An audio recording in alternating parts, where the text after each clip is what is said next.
Selamat datang channel Trading for Better Life. Selain video ini kami juga mengupload tadi video live pada jam 8 malam nanti akan analisa satu emiten yang pendapatan kuartal 3-nya masih naik 100% lebih. Dan di video ini saya coba analisa satu emiten yang kembali diakumulasi Bapak Loh Keng Hong dan menjadi pemegang saham 5%. Bagaimana potensi saham di kedepannya? Yuk kita coba pelajari analisanya di video ini. Semoga analisa diberikan ini bisa bermanfaat dan membantu teman-teman dalam mengambil keputusan. Untuk teman-teman belum subscribe channel ini, bisa tekan tombol subscribe agar tidak ketinggalan informasi dan analisa saham terbaru akan diupload setiap harinya. Saham pertama yang saya analisa adalah saham GJTL. Saham GJTL hari Jumat kemarin ditutup naik 0,56% ke harga 890. Bisa kita lihat di grafik, dalam satu bulan terakhir ini GJTL memang cara pergerakan mulai bergerak sideways. Bisa kita lihat beberapa kali mencoba untuk naik di atas angka 900 selalu gagal break. Dan malah sempat beberapa kali juga turun kembali menuju support 850. Walaupun satu bulan terakhir ini gagal break harga 900 belum sempat kembali menyentuh 850. Baru di sekitar 855 GJTL sudah bisa rebound kembali. Tapi walaupun berhasil rebound tetap masih kesulitan menembus harga 900. Tapi untuk tren jangka menengah GJTL saat ini trennya masih bergerak tren. Dan kalau pemberitaan bahwa Bapak Loh Keng Hong kembali ke jajaran investor kakap GJTL. Jadi bisa kita baca sekilas ketika berita ini. Per tanggal 30 September tahun 2023, Bapak Loh Keng Hong memegang saham GJTL dengan kepemilikan setara dengan 4,60%. Jadi di bawah 5%. Dan ini menyusut dibandingkan akhir tahun 2022 yang masih 5,17%. Tapi per tanggal 30 November tahun 2023, jumlah saham Bapak Loh Keng Hong kembali bertambah menjadi 5,04%. Dan sehingga Bapak Loh Keng Hong salah satu yang mempunyai saham GJTL di 5% kembali. Nah sekarang kita coba lihat untuk broker summary. Kenaikan hari Jumat ini terpantau masih ada akumulasi dengan jumlah lumayan besar yang dilakukan oleh DH. Dan asing juga terpantau 3 hari terakhir kembali masuk akumulasi setelah tanggal 28 melakukan distribusi dengan jumlah lumayan besar. Jadi secara teknikal GJTL masih oke. Dan karena ada akumulasi saya lihat menarik GJTL untuk dipantau minggu depan. Selain ada sentimen Bapak Loh Keng Hong kembali mempunyai saham ini, terlihat ada akumulasi. Tapi untuk entry saat ini menurut saya tetap wait and see. Bisa buy on breakout karena ada akumulasi dan saat ini dekat dengan harga 900. Apabila berhasil break, GJTL berpotensi untuk lanjut naik kembali menuju target di harga 1000. Dengan target terdekat menurut saya di sekitar 950 sampai 960 untuk target terdekat.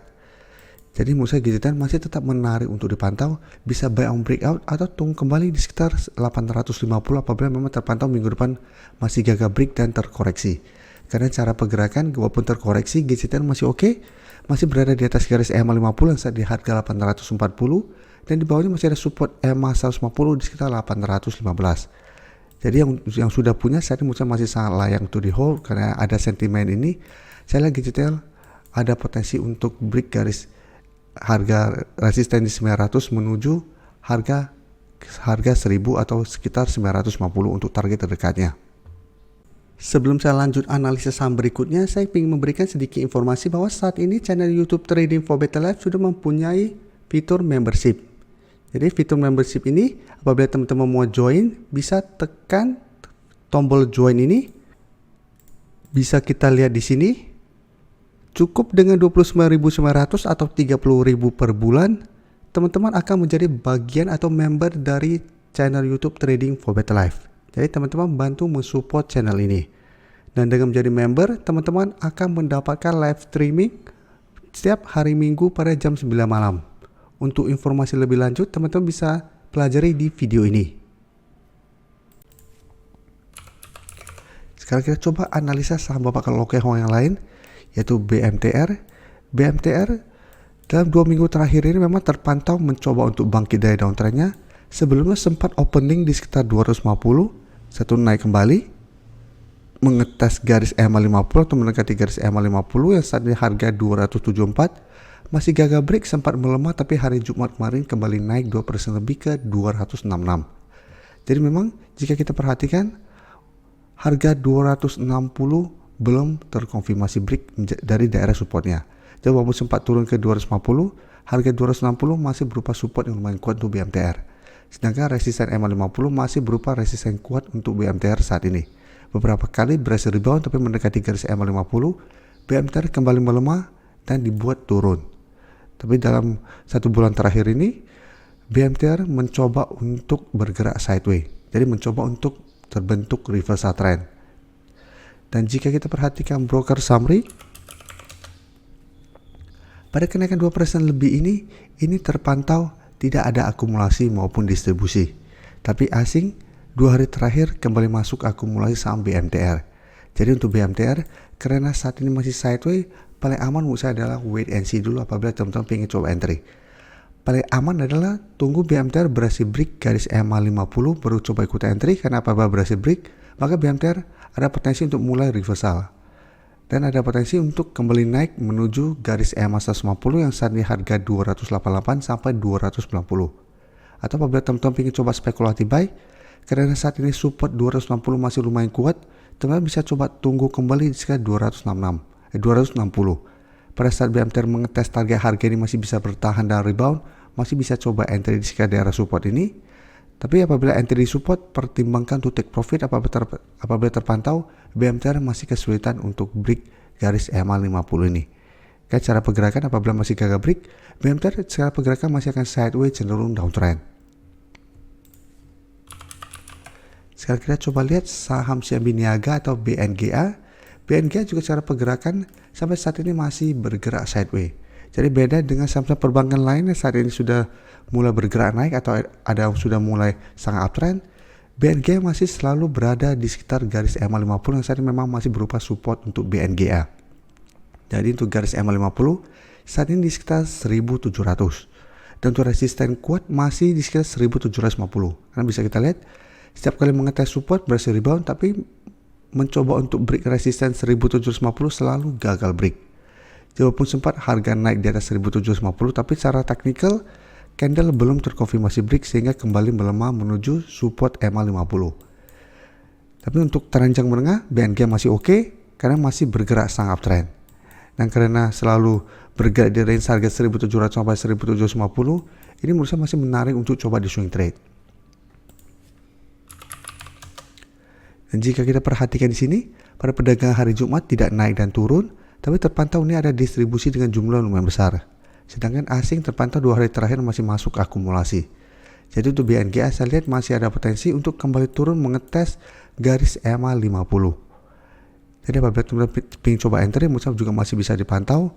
Tunggu kembali di sekitar garis EMA 50. Apabila BNGA kembali mengetes support ini masih bisa bertahan, menurut saya masih bisa coba entry. Bisa hold terus selama support ini tidak terlewati, atau swing trade dengan target take profit di sekitar 1750 apabila memang masih gagal break. Jadi BNGA walaupun 1 bulan terakhir ini sideways, tapi menurut saya masih layak untuk di hold selama masih kuat di atas garis EMA 50. Sekarang kita lihat saham NISP, cara pergerakan lebih oke daripada BNGA. NISP sebelumnya karena ada pemberitaan akuisisi berhasil naik sangat tinggi mengetes 1300 yang merupakan resisten kuat NISP sebelumnya. Setelah itu mulai turun kembali karena memang candlenya kurang oke, shadow ke atas sangat panjang tapi ditutup di sekitar harga 1170 kembali. Dan keesokan harinya kembali melemah, tapi bisa kita lihat turun kembali mengetes support EMA 50 masih bisa bertahan dan 2 minggu terakhir ini terus bergerak naik. Dan hari Jumat lanjut naik 2% lebih ke 1200. Jadi secara tren ini masih uptrend dan menarik apabila terkonfirmasi break harga 1200. NSP minggu depan berpotensi lanjut naik menuju target atau resisten kuatnya di sekitar 1300. Dan untuk NSP bisa kita lihat asing 1 minggu terakhir masih masuk akumulasi dan kenaikan 2% lebih ini terpantau masih ada akumulasi walaupun jumlahnya tidak besar. Jadi dari data yang kita dapat saya lihat NSP masih ada potensi untuk break 1200 dan lanjut naik menuju target terdekat itu di sekitar 1260 sampai harga 1300 atau resisten kuat ya. Tapi apabila teman-teman sudah bersiap dari harga bawah, menurut saya saat ini masih layak untuk di hold. Bisa pertimbangkan untuk take profit apabila ternyata NSP minggu depan gagal break 1200. Karena apabila gagal break masih ada potensi kembali melemah ke sekitar 1150 atau hold saja selama support MA50 ini tidak terlewati dengan target di resisten kuatnya di 1300. Jadi untuk teman-teman yang saat ini baru mau entry, sebenarnya memang masih bisa entry apabila berhasil break harga 1200, tapi tetap harus lebih disiplin karena 2 minggu terakhir NFP sudah naik sangat tinggi, dan jika kita lihat candle beberapa hari terakhir ini kurang begitu oke karena ada shadow ke atas yang sangat panjang dan malah sempat ada shadow ke bawah yang lumayan panjang juga. Jadi pergerakan lumayan liar, jadi tetap harus waspada, bisa saja dibuat naik di atas 1200 lalu malah dibuat turun lumayan dalam mendekati 1150 baru naik kembali.